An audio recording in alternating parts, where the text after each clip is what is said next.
si Mike Corpus para sa panibagong episode ng Tuklas Kaalaman. Narito tayo ngayon sa Integrated Firing Range No. 1 kung saan ginaganap ang taunang marksmanship ng ating mga kasundaluhan. Tara!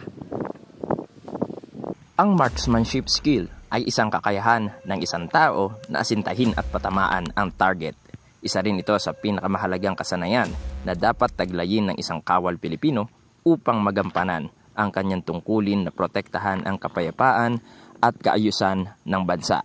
Kaya naman upang siguruhin na may sapat na kayahan pagdating sa marksmanship ang kasundaluhan ay taunang isinasagawa ang annual pistol and rifle marksmanship upang i-assess ang kanilang kakayahan pagdating sa pagpapaputok ng baril.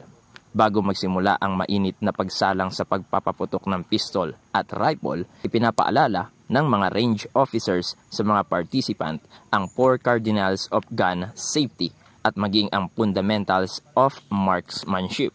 Sinisigurado rin nila na kumpleto ang kagamitan ng bawat participant upang makasiguro sa kanilang kaligtasan mula sa mga rifle at pistols, bandolier at maging ang headgear na gagamitin.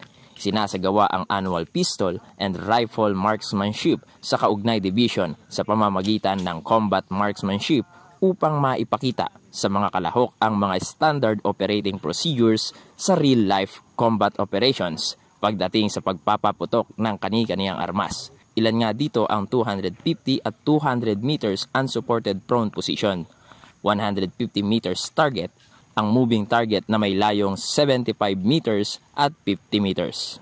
Ang kasanayang humawak at pumutok ng baril ay mahalagang kasanayan ng bawat sundalo sa pagtatanggol sa ating teritoryo at pagkamit ng inaasam na pangmatagalang kapayapaan. Tandaan, ang tungkuling ito ay may kaakibat na malaking responsibilidad.